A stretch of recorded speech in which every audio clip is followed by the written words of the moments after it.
Our next technique that's required for blue belt is what we call chokes and strangles part 2. You learned part A in orange belt, which was all your seated position chokes. These are some of your standing positions and ground fighting chokes. The first two are called lapel chokes. The A version is where you got both palms down, like this, or up. Mainly it's the same position. And what you want to do is you're going to pull the choke this way so that you choke him with his own shirt or a gi in that manner. The B version is you got one up and one down, like this. Basically it's saying it doesn't matter how you choke them as long as you grab the collars and choke. Okay? So lapel A is both hands are down, palms down like so, and basically you just squeeze them together.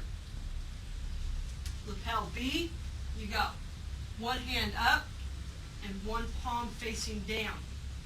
And then you do the same thing. So when you're doing a lapel choke, it doesn't matter how you grab. The important thing is to pull the arms apart. The C version is called a guillotine choke. We've seen this in several of the techniques before, so this really shouldn't be that unfamiliar to you. You've gotten your opponent down in this position. Usually we use this off of our blitzing techniques, or after we've kneed them and then elbow them in the back. What you want to do is you want to have the head up against the rib cage of the body so the base of the head is there. The hand will slip in, like so. We'll do this from two different angles so you can see. And then you want to grab palm to palm like you learned in your part 1 chokes. Now when you're doing this with an opponent, be very careful, especially with your partner, because it's very quick at choking. From here, you got your knees slightly bent and you just stand up until they slap. Okay? Again, from this angle, hand snakes around. You're going to grab palm to palm. The thumb should be just slightly past the throat. Grab palm to palm, lean over, and then stand up and choke them from a different angle. They've got them in this position. There again, we've probably done it off of a blitzing technique of some kind. The hand slides around. Now as you can see, the thumb is just past the windpipe. You want the head or the base of the head right up against your rib cage, because if you don't have a base, you can stand up. So you've got to block that head from coming up like this. Then you grab palm to palm. This is important.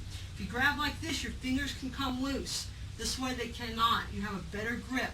From here, you just stand straight up until your opponent slaps out. Now remember, there again, be very careful when working this. Don't just jerk up, because it can cause some pretty good damage to your opponent's throat or your partner's throat. So from here, it snakes around, thumb just past the windpipe, grab palm to palm, and then stand straight up until they slap out. The last one is called a top straddle position, so your opponent will be on the ground, facing up. So just lay flat on the ground on your back. Face around this way. There you go. Okay, so you've got yourself into a ground fight, and you're on top of your opponent. Now, a lot of times people have problems finishing this technique because they don't know what to do from here other than pounding the face. One way to get an opponent to lock or choke out is you put your hand right behind their head and you cradle it. Then from here, you're going to just take your own hand and grab your arm, and then you just lean forward right into their throat until they slap out.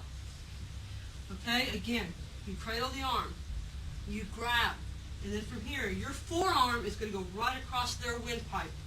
And what you want to do, the reason for the cradle is to push up on the neck as you push down.